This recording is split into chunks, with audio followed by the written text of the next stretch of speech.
Good morning, everybody. It's Thursday. It's 10 o'clock. It's time for 10 with Tim. We're going verse by verse through the book of Joshua, and today we're in Joshua chapter 9. How you doing? I appreciate so much the fact that you stop and read the word with me. Joshua's good, and Joshua chapter 9 is an important story in a lot of ways. The mistake made, the failure in Joshua chapter 9 will have repercussions that will be felt for generations. And it's just one of those reminders of how important it is at every step of the way, every moment in our lives to be listening to God. Because, man, you step off the path and you can introduce consequences in the lives of your children and children's children that you didn't necessarily ever intend. And that's what happens here with the Gibeonites in Joshua chapter 9. Gibeon is one of those cities that actually archaeologists have found. There's many amazing discoveries there. And I think it's 2 Samuel chapter 2, is it? There's reference to the pool at Gibeon. We found that pool. I say we, like I was there. Archaeologists have found that pool. It's just amazing. It's something like 87 feet in diameter, and then 82, I think, feet deep, like 8 stories deep, with this winding staircase that is cut into the solid rock. It's just an amazing city, and so. The Gibeonites have a lot to lose, I guess you could say. So the story begins in chapter 9, where by now everybody's been watching, on CNN, what's happening with the war and all, and the Israelites coming in. They know now what happened at Jericho. By now they know what happened in Ai. And so other kings, other towns, they're not just going to, sit there and wait to be invaded. So they begin to respond and they begin to make defensive strategies. It mentions the kings along the west, the Hittites, Amorites, Canaanites, Perizzites, Hivites, and Jebusites. They all come together in an alliance, and they form this military alliance that is going to come up against the Israelites and fight together. But that leaves the Gibeonites out. Gibeon is southwest of Ai, really close. It's close to Jerusalem. And so the Gibeonites have a very interesting strategy. They realize that they're kind of sitting ducks. They probably are fearful, knowing that they cannot really fight against the God of the Israelites. And so their strategy is interesting, clever, I guess you could say.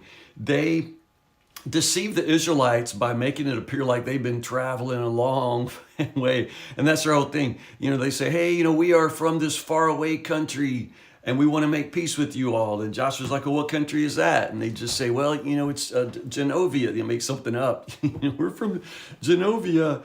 And look, gosh, when we left, these clothes were brand new, but now look, they're just rags. And, look at this horse. When I left, it was, 3 feet taller. And, this bread in our bag, man, when I left, it was hot out of the oven, and now look at it, it's all mold. I mean, it was all a disguise that, they really had just come from around the corner. It's like, if, Auburn tried to invade, Russellville.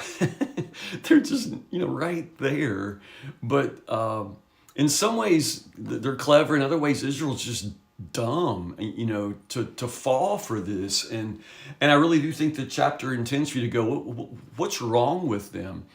Verse 14 says that they sampled their food. I don't really think they sampled it. It was like dry moldy bread. But they examined the food. They looked at that. They paid attention. They sort of trusted in their own, ability to think this through. Trusted in their eyes, And the painful verse there is when it says that Israelites examined the food, but they did not consult the Lord. What is this? Like the second time we've had to talk about this, how they just go and they just do something that seems right, but they don't pray about it. They don't consult the Lord.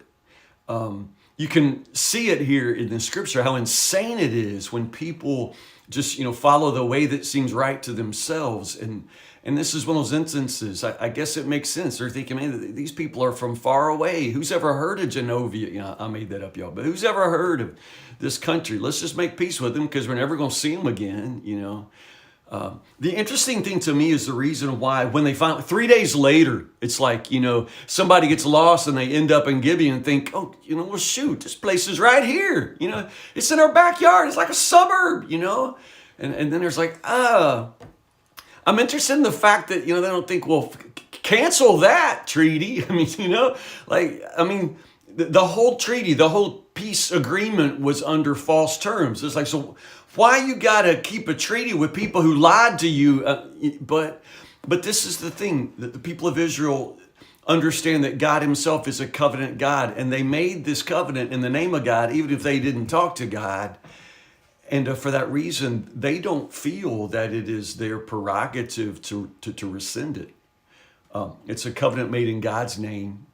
And do I have to tell you, God is a God who keeps his promises with all kinds of undeserving people, not mentioning any names, you and me.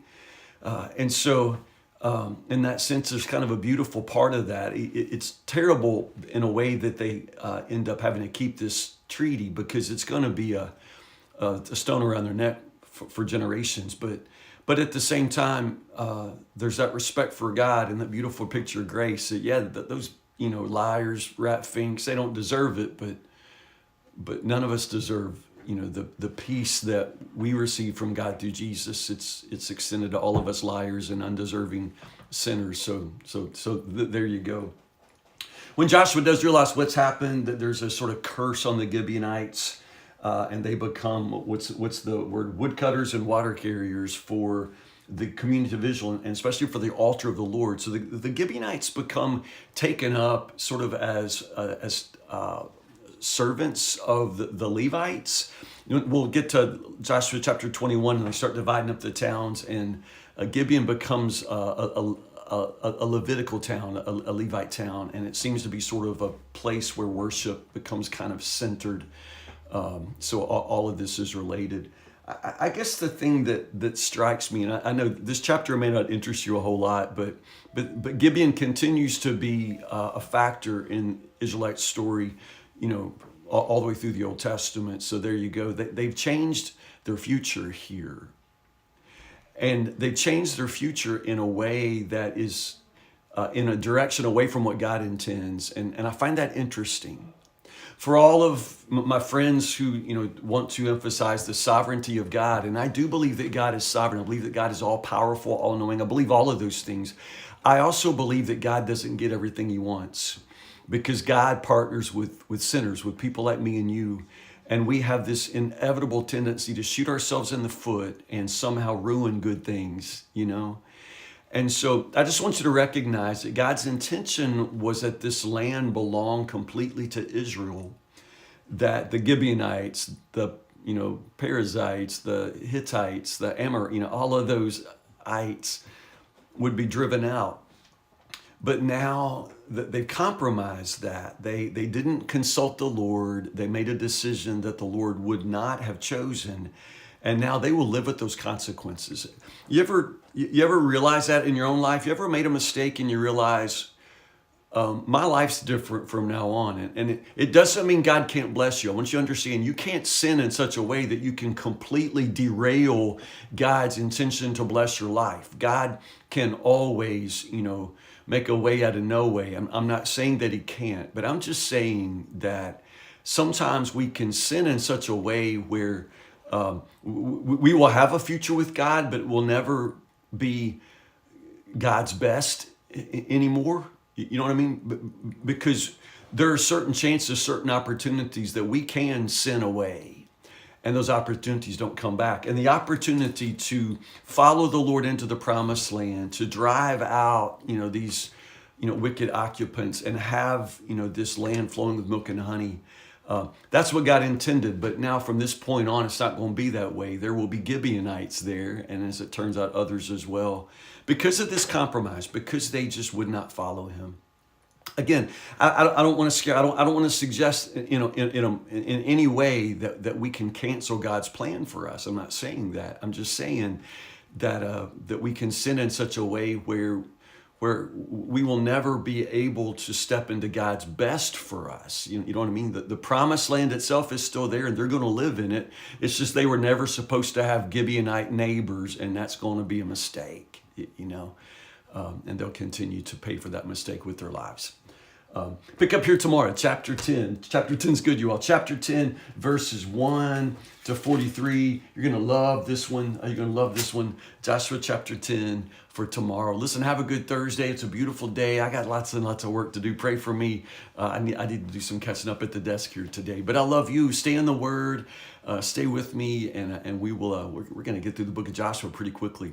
So I love you guys. Listen, have a good Thursday. I'll see you tomorrow. Lord willing, 10 o'clock for 10 with Tim. All right.